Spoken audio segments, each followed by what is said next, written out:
New York and on the new Hot 97 app. Ebro in the morning on Hot 97. Ebro in the morning, Laura Styles, Rosenberg, Juicy J, the legend, back on the show. Rosenberg, what's going on with your computer cord here? What is this? Oh, sorry. We got the legend in the building. You got computer cords all in this. I intended no disrespect, Juicy J. My bad. Juicy J, we was just talking about safe sex with Juicy J before the cameras came on. Yeah. You, sir, have made minimal mistakes with regard to not wearing protection, thus resulting in when you decided to have a child, you just had your first. Yeah. I haven't made any mistakes. I just, I always was, double them up sometimes if I got to. But anyway. Congratulations, though. Yeah. I had a baby this year. Me and my wife, she's 9 months. Her name's Kamai. She's beautiful. Beautiful. Wow. Wow. I'm blessed, man. I'm blessed. I feel good. Well, look, what we got an album about to happen? What do we got about to happen? Yeah, I might drop a little album. I got so many songs, man. I narrowed it down to like 12, and I'm still going through them. These days you can drop an album when you get ready. That's right. Yeah, you don't really have to just do a rollout no more. You just, I'm just gonna announce when I get ready. When I feel the vibe of it. But now I'd like to know: do you get royalties from your rap pattern becoming a thing of the last year and a half? Slob on my ASAP Ferg, Slob on my knob. What was the G-Eazy record, right? Mm-hmm. And it's been used 3 times, I think. And there's been 3 hit records. Yes. Do you see money from that? 100% of the publishing. We own it, me and Paul, yeah. Wow. 100%. 100%. So does that mean that... I never sold it. And so, but what percentage of the Ferg record, for example, do you get? Oh, I got like, I think it was like 45% of that. Wow, that's a great percentage. And when these things were, when they came out, did you know about them ahead of time, or they just one of those things that you heard it, you was like, oh, that's my shit. We getting paid. Yeah, well, a lot of times, I got a like BMG is like they administrate our publishing. Yeah. So I get emails a lot. I clear like 3-4 samples a day. Wow. You know what I'm saying? So they hit me up. They was like, yo, we got this sample, blah blah blah. We getting this much percentage, and all I gotta do is hit approve. That's it. I really let them do all the paperwork and all the negotiation. Yeah, just approve it. So you say approve, and the money starts rolling in. That's it. All right, sounds pretty easy. That's amazing. Yeah. You were part of the Mac Miller celebration of life. Can you tell us a little bit about the experience and maybe a great memory of you and Mac Miller? Man, I miss Mac Miller, man. Rest in peace. Man, last time I saw him, we was in the studio last year. We made a great song, and it's messed up, man. You know what I'm saying? That's my guy, man. I miss him. When I was at the concert, I ain't gonna lie, I felt weird when I went on that stage because I just felt like I was at a funeral. You know what I'm saying? I was like, man, I'm rapping at a concert, and one of my best friends has passed away. It was tough for me, man. I ain't gonna lie. It was tough. How'd you and Mac Miller meet? I met him through Wiz. I went to a couple of Wiz's concerts, and then he had a show in L.A. And I remember he had asked me to come out. I actually rapped Slob on Knob. That was one of his favorite songs too. He's like, Juicy, can you rap Slob on Knob? And I came out and rapped Slob on Knob. And he was like 17 then. Then I threw him his first 18th birthday party at the studio that I got now in L.A. Wow. You know what I'm saying? Obviously when Slob on the Knob came out back in the day, it was an underground classic. It was like a street classic. This wasn't like a radio hit. Yeah. But it reminds me of like Freaky Tales, Too Short from my era, right? Because that came out when I was like 11. Yeah. So that was the record that, you wasn't supposed to be listening to. Yeah. Slob on My Knob was that record that, kids that, got their hands on a, 3-6 Mafia record. Yeah. A tape probably or some CD they wasn't supposed to have. They took it to school and memorized the nasty ass Juicy J lyrics. That's probably what happened to Mac Miller. Man, I'm trying to tell you, man, that song legendary. Yeah, what year was that? Man, when the song came out? Yeah. I wrote it when I was in 11th grade, and I had it over a different beat, and I remixed it like a year later. And when I was DJing, I started DJing this club in South Memphis. And I played the song one time. I used to DJ like every Sunday. The name of the club was like Excalibur. So I DJ like... Strip club or just regular club? Regular club. And I played the song one time, and the next week I came back the next Sunday as I was taking my records at the crate. People don't do that no more. Crates of records. Yeah. Everybody that was walking in the club, they're like, yo, Juicy, man, play that song you played last week. And I was like, what song? They was like, Slob on Knob. I was like, you like that stupid song? I thought it was just kind of, I was just doing some shit. I didn't think the song was going to be anything. So I played it for the second time in the club. Nerdy question: were you playing it off a test press or something? I played off a cassette tape. A little cassette. Yeah, okay. Wow, that's old school. You didn't even have a vinyl. You just had the cassette. Yeah, cassette, and that club went crazy. And I had to play it like 6 to 7 times the whole night. They kept coming to the DJ booth. Man, play the song again. Play the song again. Every time I played it, club went crazy. And so, wait, y'all used to use the Tascam multi-track with the cassette? Yeah, yep.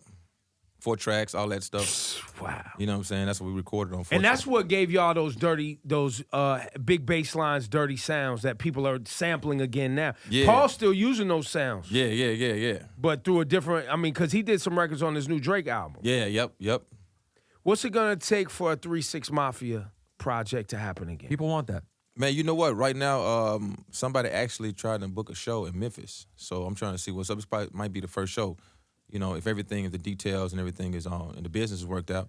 But we just need to sit down and talk, man. We just got a lot of things we gotta discuss. Can you let us know anything? Is it deeper than business? The complications? There's a lot of different things we need to talk about. I'm gonna leave it at that. That's you know fair. What I'm saying? That's fair. When was the last time you guys actually performed together? Probably 10 years ago. Wow, it's been that long? Yeah. Wow, man. Yeah, no, because the sounds that were used in that DJ Paul's production, your production, it's all still so relevant. Yeah, it is. You know what I mean? Like everybody's sampling, everybody using it. Yeah, and here's a tough thing too. Y'all still making so much money. It's not like you need the money. So when true. So true, getting facts. y'all to sit down and talk about problems that don't have nothing to do with money. That's all. When I see people who have kind of grown up together try to hash things out, but nobody's broke. Yeah. It's always tough to come to it because ain't nobody actually broke enough to put the bullshit aside. Yeah. You know what I mean? It's all hard, good, though. man. I mean, I don't think it's not nothing's difficult, man. You know what I'm saying? I got love for everybody, man. It's never gonna be no bad blood with nobody in that group. Man. I would never say that. It's like brothers, though. It's like family. Family situations. I never say nothing bad about anybody. I love all that, man. We started something that's legendary today. Like 50 years from now, this shit's still gonna be rolling. You know what I'm saying? So wait, I want to run through it. You have a Grammy?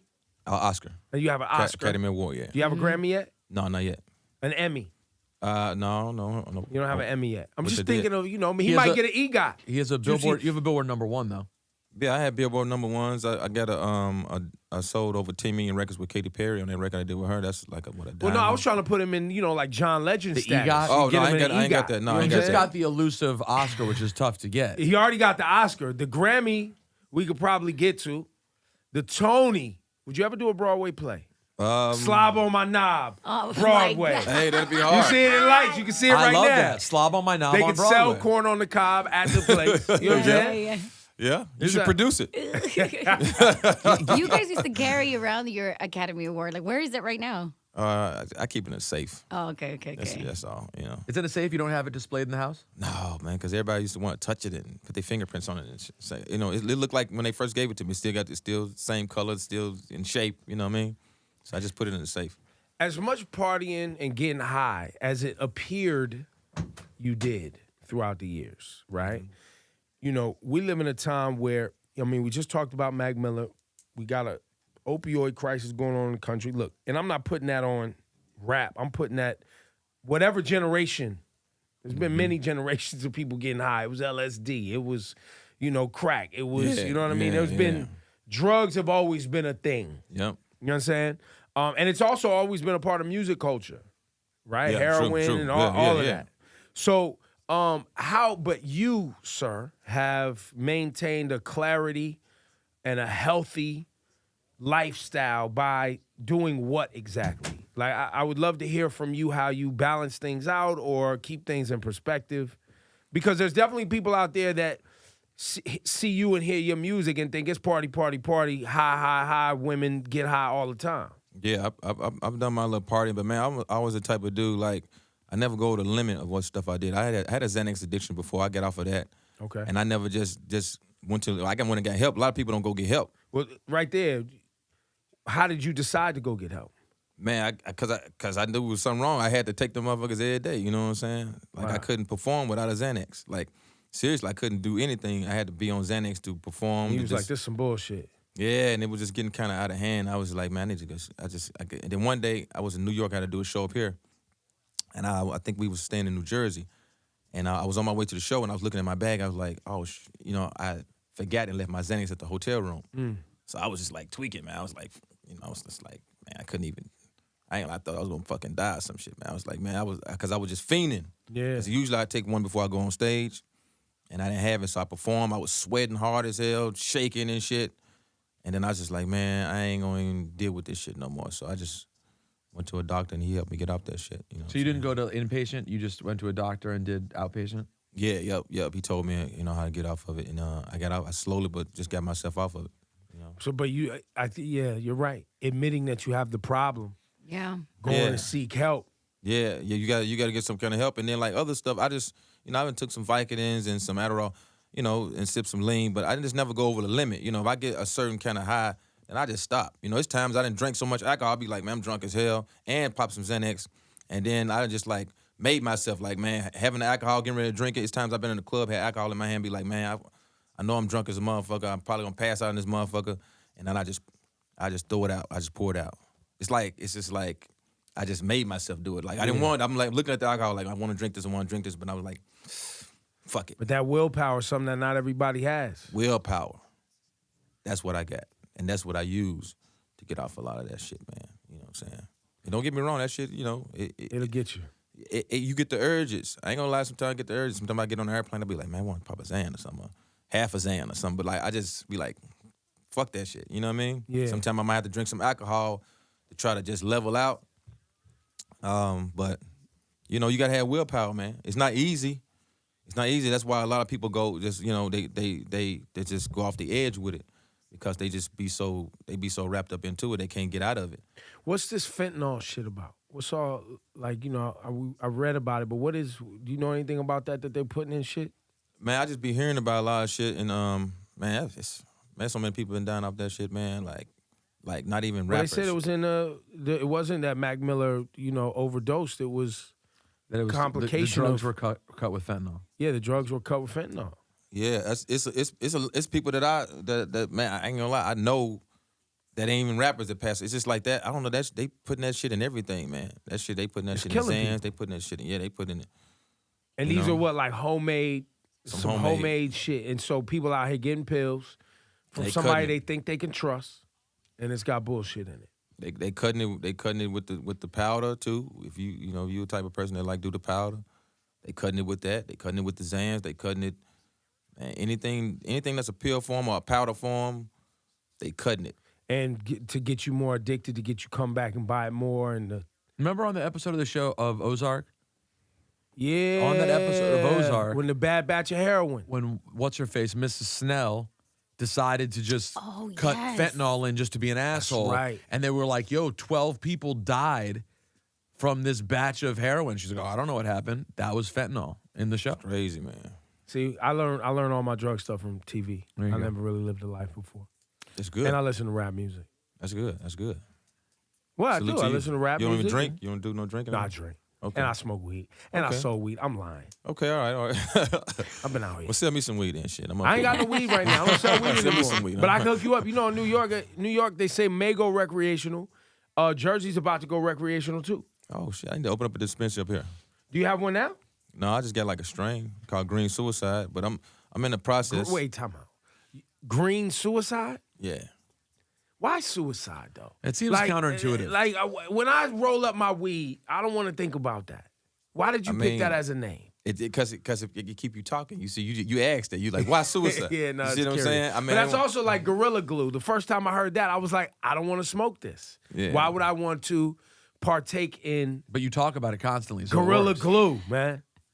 Because it's talk crazy. About it a lot. Yeah. How about the Slob on my knob strand? Yeah, why didn't you go with Slob on my knob? I mean, I might. You know what I'm saying? I ain't done yet. I mean, I'm just getting started.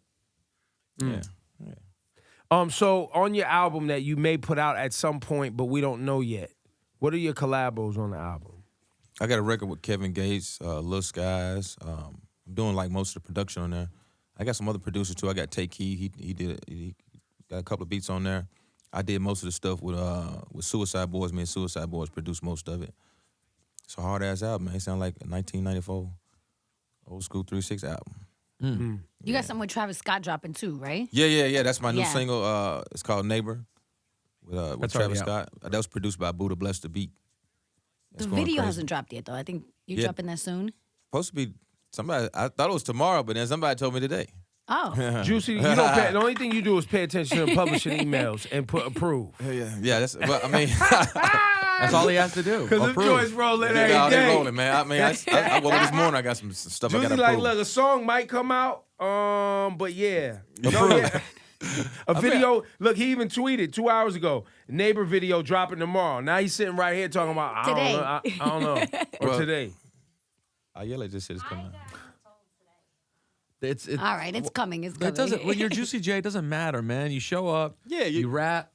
You know what I'm saying? You wear awesome, ridiculous, amazing 2 watches. Things. I noticed the 2 watches. I mean, yeah. You're wearing 2 Chainz sneakers. A Yeah. lot Shout of out to 2 Versace. Chainz.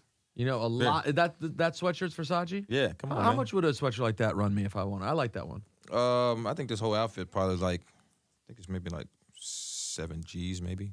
Okay. I'll be I tight. got the drawers on too, and when you got the drawers, they charge you for that too. Yeah, they gotta get you. How new is that sweat? You just got that? Yeah, I just got that. Yeah, just walked up and got it. Is it comfortable? Juicy it's J nice. dresses like this. He comes to town with a carry-on, with some, maybe a couple of kicks that he likes. Yeah. I never. You don't pack clothes. Nah. I knew it. He shows hate up to to an pack clothes. expensive place, buys 2 or 3 outfits, wears just that for a week, maybe 2 weeks. Then he never wears it again and goes buys new clothes. Where do the clothes go? I got it right? I got it right. Yeah, I might shoot a video too. I've been shooting videos too. Why In not? the clothes. Why not? Yeah, I might shoot a video. I might start shooting a video as soon as I leave here. So Y'all want to wait. get in the video? I'll be in a Juicy J video. Yeah. Now, what would you do with that sweatshirt? Like, you wear it for a couple of days, now it's time to fly back, you're wearing something else. You just give it away, or you send it home? Yeah, I'll probably give it away to like a homie or something, Yo, somebody. you want this? And they'll be like, oh, hell yeah. Yeah. Man, no problem. It's a beautiful life. We've been saying and paying our respects to and celebrating the life of Stan Lee. I see on your social media you posted a photo, you and Paul. With Stan Lee. Yep, that was legendary. We had like a meeting with him. That was like 7-8 years ago. What was that about? He wanted to do like they were talking about booking some shows or something about with a comic book, and it never. Stan Lee knew about 3-6? Yeah. And we had like a long conversation. Nothing ever happened, but it was so legendary. I forgot why it didn't happen. I can't remember because that was so long ago. But just the idea, I was in a room with Stan Lee. I wouldn't even the hell with if something's going to happen or not. I was just like, I'm in a room with Stan Lee, and he was telling us about when he was doing the Spider-Mans and all that, and he didn't know. He's like, man, I didn't know it was going to blow up this big, and when they did the big motion pictures, everybody started trying to do motion, use all the characters, Spider-Man's, what came after that, Iron Man. I mean, things started going crazy. I think it was Iron Man first was like one of the biggest motion pictures because they was doing Spider-Man before, but he said when that Iron Man took off. He said after that stuff started going crazy. Now, were you a comic book fan as a kid? Yeah, Daredevil. Man, I got all the comic. I got the first X-Men. I got X Factor. I have the first X Factor. Oh, you do? Oh yeah, I got all those comics. I still got them. Really? And what, as a kid, do you remember why you love comics so much? Man, I can't say why. I mean, I just like the drawing, the action. It was just as a kid, it was cool.